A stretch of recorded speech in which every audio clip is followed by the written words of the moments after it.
Hello, sweet souls. This is DTO in the flow. And today I get to interview an amazing soul sister, Kenlyn Kolleen. She is an author, speaker, spiritual business and empowerment coach, and she's the host of the Divine Feminine Summit, who uses the technology of Kundalini Yoga for a strong spine and an open heart to face the challenges of this age. Is that the truth or what? And we are going to be offering, as you can see here, Kundalini Yoga Rebirthing. And that is happening wherever you are. This is the cool thing about live streaming. And this is going to take place Saturday, May 9th, 11 a.m. Pacific Standard Time. Just switch the time zone based on wherever you are located. And we are live streaming right now on a multitude of platforms. We're on YouTube, Facebook, Twitter, and Twitch. And we'd love to know where you're located. This is such an extraordinary, globally connected paradigm that we get to be in right now. And ask any questions you have. I have this 5Q interview already established, but if you have any comments, and the best thing you could do, of course, is to share, because Kenlyn embodies so much love, joy, and the spirit of Kundalini. I didn't know a lot about Kundalini, and my friendship with Kenlyn has allowed me to go deeper into the practice. And we are offering this class, and I can't wait to have Kenlyn talk further about it. So without further ado, here is Kenlyn Kolleen. Hello. Great to see you. Wow. And we're going to put our flyer up for anyone that wants to take a screenshot, or if you have some kind of like superpowers of memory, just automatically have that go into your brain, have you wake up at that time and join us. Yeah, it's going to be an amazing opportunity. I'm going to be debuting some of my music, and this is our first time doing a full live streaming. We've done some experiences with the Shift Network, and so it's fun to bring this to the masses. So, yeah, all right. It's a rare event actually, and that's why I chose DTO to help me DJ this event. So we'll get into it. I'll tell you a little bit more about it. But I'm just Perfect. here. Thanks for inviting me. Yeah, you're welcome. So many people know you, love you, admire you. Not everyone probably knows the story, right? We're all storytellers. So let's get right into our 5Q interview. Number one, what is your personal journey with Kundalini Yoga? Well, if you don't know Kundalini Yoga, it's very different. And I'll tell you, the first time I did Kundalini Yoga was at a studio in Austin in 2010. And I went and I walked out of the class and I said, wow, this is so powerful. Too bad I'm not going to do it. Because I didn't have it in me. I was just at a low point in my life, and honestly, it would have shifted everything. But, you know, timing is everything. And I just knew I didn't have it in me to do the practice. So I tabled that, and fast forward 2 years, and I go back to Boulder, Colorado, my home, my spiritual homeland, and a friend invites me to Kundalini. And I said, you know what, I've already tried it. You know how many of you do that? Like, I already tried it, but you forget you're a new person. And I forgot I was a new person. So by 2012, when she invited me, she was like, no, you're going. So I went and I never stopped. And I'll tell you that what happened for me was, first of all, my dog was dying. And if you own a pet, you know my experience, that she was like the closest thing to me. And Kundalini Yoga provided this container of very sacred music, sacred practice, and an experience of myself that I hadn't received prior to that. So it was just this awesome portal for the practice to really get anchored. And indeed, she ended up passing, I think 4 months after I started Kundalini Yoga. And that was the practice that held me during, the Buddhists call it like the Sukhavati, that 49-day period after the soul passes. I was able to really hold my grief and not hold it and express it, experience it. I cried a lot. during Kundalini, and that's totally acceptable and perfect. So if you find yourself needing to bawl, Kundalini is a perfect practice for you. I love that. I didn't know about that in Austin and then Boulder. And so it's been a multi-locational experience, which of course is what Kundalini, that's the destination, right? Yourself, but yeah, and I have done Hatha yoga for 10 years prior, studied with amazing teachers because Boulder is a mecca. And I had an adrenal crash, and I wasn't even able to get off the couch. I was doing like 14,000 foot mountains, climbing them, doing level 3 yoga, like walking my border collie cattle dog twice, 2 hours a day, feeling totally badass. And then I have an adrenal crash. And it laid me out and really stopped my relationship with Hatha yoga because I honestly couldn't move. If you've ever had an adrenal crash, you can't move. So in the healing process, they tell you don't go back to your normal routine because you're really not there. You have to up. Yeah, it was gnarly. So I think I had left it for a long time. And then when I re-entered Kundalini, it was just on a spiritual level. And I'll say that my body, my spine particularly, really shifted. And my posture now is very straight compared to the way that it was. So something energetically and emotionally was working me as I did that practice. Wow, that's powerful outcomes and results, because that's, the body, as we know, we get stuck in it sometimes. It's like a beautiful temple and vessel, and it's our, automobile that takes us places, and it's our spaceship. And then, like, I love how you had that, physicality that shifted into deeper awareness and then mobility, flexibility. And that's one of my personal journeys with any kind of style of asana practice or yoga or anything of that sort. And I know that Kundalini has a whole other realm and dimensional energetics there. But like the main portal, of course, I feel for you and I as Westerners is, bringing in the Eastern goodness and philosophies and wisdom and these practices, and then like synergizing and saying like, oh, whoa, this is cool. Like life is so much like more upgraded now than ever before. So it's powerful. Yeah, I mean, we don't live in a cave, so we can't, not a lot of us can move our leg over our head. Yeah, I've attempted, but it's like, I could barely do pigeon posture when I first started yoga. So many people tell me that they don't like yoga because they're not flexible. And the good news with Kundalini is you don't have to be flexible. This is not an asana practice. Really, the angles and triangles, and we hold postures for time. And so that's where you get to develop the grit. It's a lot of grit. Yeah, I love it. Well, so the next question would be, after becoming the student, then what inspired you to teach? Well, along the journey, my dog passed, and that freed up a lot of space and time. And I was also going through a metamorphosis. And it's kind of interesting that you asked me that, because the same setup back then is the same Kriya that we're teaching, that I'm teaching, and you're DJing and music for this Saturday. My teacher, we have this thing in Kundalini where we get assigned a 40-day meditation. I didn't know this, but my teacher was kind of like a military sergeant. She assigned me a full Kriya for 40 days. I didn't know that was not normal. So I did this Kriya, and it's called a Kriya for a renewed self-concept.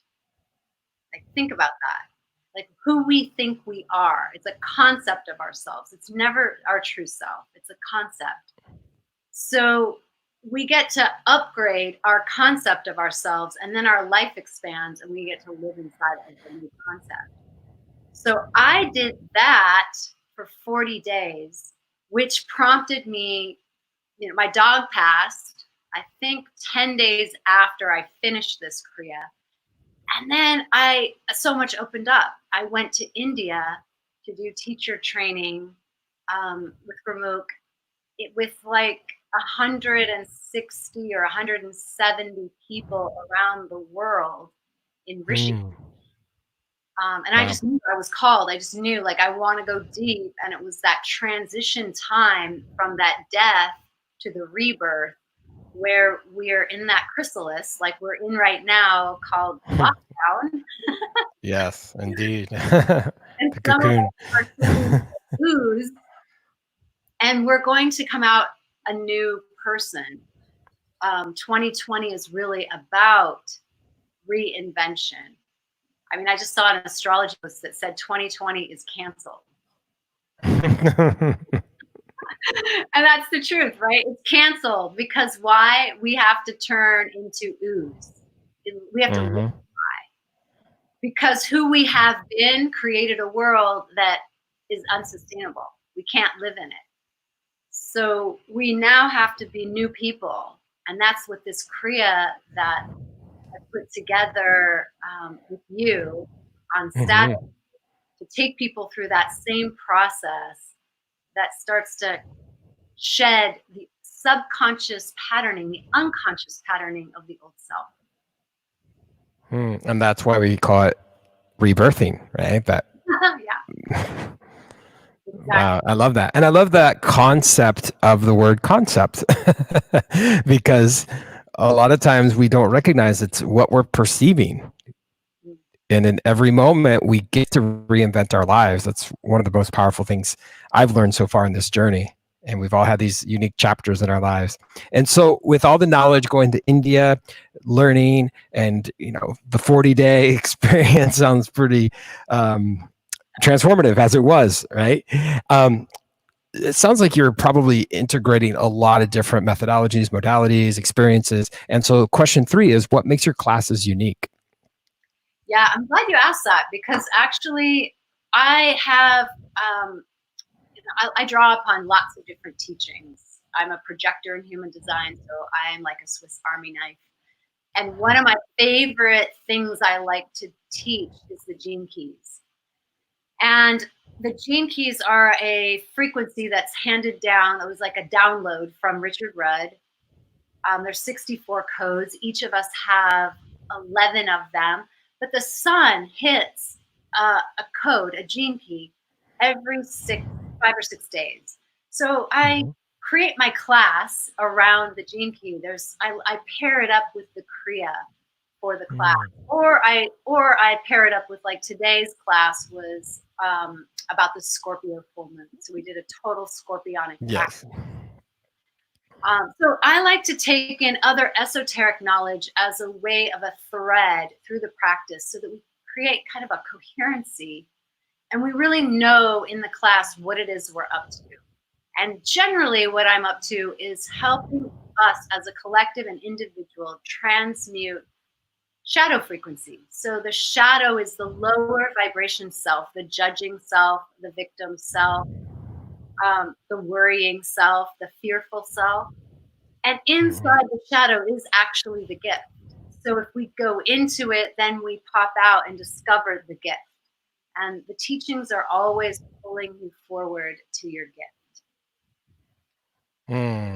Aho. I love that. All right. So question 4, how do you integrate music? I'm glad you asked. Well, you know what's cool is that the practices, as they were handed down, they always included music. And of course, if you know Kundalini, you know that there's a whole body of really beautiful music that different songwriters have created with mantra. So we have our own Gurmukhi mantras, and they're just so beautifully put to music, because Kundalini is about the sound current. So there's a particular love of sound and music in our classes. And it's been honestly weird, because with some of my classes, I can't do music. Mm-hmm. We're on Zoom, and it's kind of an either or thing unless you have all the DTO equipment over there. Exactly. I mean, we're learning. This lockdown presented some challenges. So I do teach on the Soul of Yoga's website without music. And then I live stream myself on Sundays on my own channel, Kundalini Yoga Mhm. Kenlyn on Facebook. And that I do use music. And then you and I, that's really why I wanted to incorporate your music with the rebirthing, because your music always takes people on a yogic journey anyway. And it's perfect music to include in the Kriya, so that when you're doing the postures for 3 or 7 or 11 minutes, you can just entrain yourself with the music. I love that. I was interviewed recently and someone asked me about the power of music, and I said music bypasses the conscious mind and goes directly to the soul. It's like, So you mentioned your Facebook group. I'm going to put this up for everyone. So you have a Kundalini Yoga with Kenlyn Facebook group. Yeah. So anyone out there like to join. Only, right. So you have to request access, but once you do, I live stream on there every Sunday at 9 a.m. Pacific. You and Himalaya have joined me before. Definitely. Awesome. And of course, in person, I've been to several of your classes. Yeah. Totally. Yeah. What do they call that? BC, before COVID. Yeah. Totally. We're doing the best we can. And what's so cool is that this technology, through technology, can get out everywhere. So that part of why you and I set the time at 11 a.m. Pacific was I have a lot of European women who are in my Divine Feminine group, and I wanted them to be included. So really, we can have an international group, a nationwide group, just because we now get to put everything online. Absolutely. Yeah, it's interesting because, I've been a public high school teacher many years, and the amount of chairs in the classroom and the 4 walls that confine you, that like determines who you're going to teach and the whole technology of it all. And now, there's no walls, and I've played my music in classes that have, multitudes of people, and it's like, wow, like you can really reach people in a powerful way. Even right now, as we're live streaming, we have no clue how many countries this could reach, how many different people that are, as you said, there's a shadow in all of us. And this is why I feel like Kundalini Yoga, to have the power of that offered to anyone globally, you don't physically have to be anywhere. This is a transformational time. And so anyone that's out there that you feel called to this, here's the website, and it's bit.ly, the bit.ly short links, the URLs, and just type in Kundalini Rebirthing. Or if you're watching this on any of our social media channels, we can put it in the comments for you. And so my last question is, where can people find you online, for everyone that got to learn about who you are? Where can they follow you?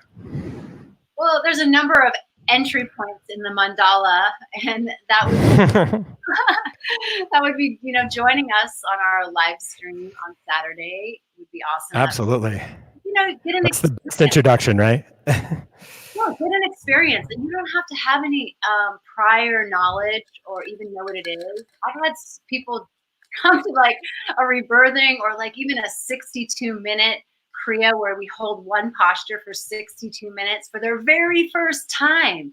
And actually they were like, oh my God, I don't think I can do it. But then they did it, and they really broke through the barrier of who they thought they were. Yeah, enter in that way, or go to my website at kenlynkolleen.com and check out what I have. I've got a practice there for you to clear and clean your arc line. Totally. I love that. Yeah. Cleared out. Spring cleaning, right? Spring cleaning, it's what causes everything to get magnetized to us. So yes. Right. Yeah. Very important. So I'm going to show the screen again for everyone to see. And here's the class that we're offering. And then the link will take everyone directly to our Eventbrite, where then you can take it from there. and join us. And that is coming up May 9th, Saturday. And there's a deeper description about what the container is going to be held and expectations and what people need to bring. And would you quickly say like what people need to bring, just in case people are like, I've never, or, maybe I've heard of Kundalini, I want to come, but do I need to have like the coolest, fashionable yoga clothes ever? And like, what happens in Kundalini? You don't have to do anything. Bring your mat. You're going to be seated most of the time, and then you're going to be lying out in Shavasana. So all you're mostly going to be doing is sitting. So you can sit on a chair, you can sit on a bolster or a blanket, and you just need some space around you. You need to be able to see me on the screen and listen to DTO on your speaker. Mm-hmm. And that's really it. This one's very simple. There's a number of different postures, but you're going to love the music and you're going to love how you feel when you're done. And then give it 40 days after and really see what kind of transformation occurs as you rebirth that new you. Wow, I love that. Yeah, this is an opportunity unlike any other time in human history. And those people out there that are listening that feel called in order to join this portal, this energy, synergetic experience that Kenlyn will be guiding you. And many people that are familiar with my music, I'll be having some brand new fresh remixes from Nameless Energy, including a song remix called Love Warrior that won't even be launched until June. So sneak preview, and then a few selections from this album. And here's my whole catalog of music just happening in remixes. This has been like a burst for me creatively, as you know, Kenlyn. Every time we connect and discuss, I'm like, well, I got this remix, and then I got this song, and oh, you want this for this KRIYA? And I love how we designed the playlist. So, anyone that's listening, like we curated an experience that we trust will really impact you, and dive into it. Who doesn't want to be reborn? Because that's the possibility, right? We get into this like adulting shell too often. Then we're like, oh wait, where's this like joy and inner child? What can we create here? And so, I mean, every day I feel like when you wake up, you have the possibility of feeling like, oh, a rebirth. But if you're not doing that inner Kundalini activation, then, you may be falling short. So I welcome anyone out there. Any closing words, Kenlyn? Well, I think you kind of said it too, of like, we have intentions of being a new upgraded version of ourselves, but oftentimes our subconscious programming holds us back. And a lot of us are working on our subconscious. And how about working on it in a way that's indirect? So we work on it through the body, we work on it through mantra, and we work on it through breath. It kind of takes the pressure off of trying to figure it all out, and just lets you move your body, move your energy, and then experience how do you feel. And when I told you at the beginning how I left that first class and I said, too bad, I'm never going to do it. It's once I got that, I mean, the universe, thank God, didn't leave me alone. And later came back. It has really delivered me to my destiny, to like the unfolding of me. And I want that same thing for you on all levels. Thank you. Absolutely. Yeah. So everyone out there, feel free to comment, ask a question. We will respond on the archived version and share this video. And we had a few amazing souls. I know Raj, he shared this out to a lot of his people in our common community in Southern California. And it doesn't matter where you are located, join us. And this is this opportunity unlike anything I've ever experienced before. I've been, you and I collectively know a lot of people that run yoga studios, instructors like yourself. And it's like, there's this like access point, and not only on the inner space, but like on the outer space of who's ever listening and that can join us. So thank you again for being here, Kenlyn. And I'm grateful I got to learn, as well as everyone that listened, additional information about how it all started for you, because as I think I've shared with you, you're a Kundalini Kenlyn. That's you. So it's like, I got like, okay, you're in Austin, then you're in Boulder, then you went to India, and now you're, in Encinitas. And so it's like all these swirls of experience that really you get to be generous and get to share, and you offer these summits. And once again, I'll put on your Facebook group for anyone that would like to join and answer some questions. And if it's in alignment, then Kenlyn will have you be in the group. And as you said, like Sunday, there's live streaming. This Saturday, once again, May 9th at 11 a.m. Pacific Standard Time. And here is the link. Thank you, Kenlyn. I appreciate you. Thank you, DTO, for everything. You're welcome. What a pleasure. I will see you Saturday. I'll see everyone out there Saturday. Saturday. Yes.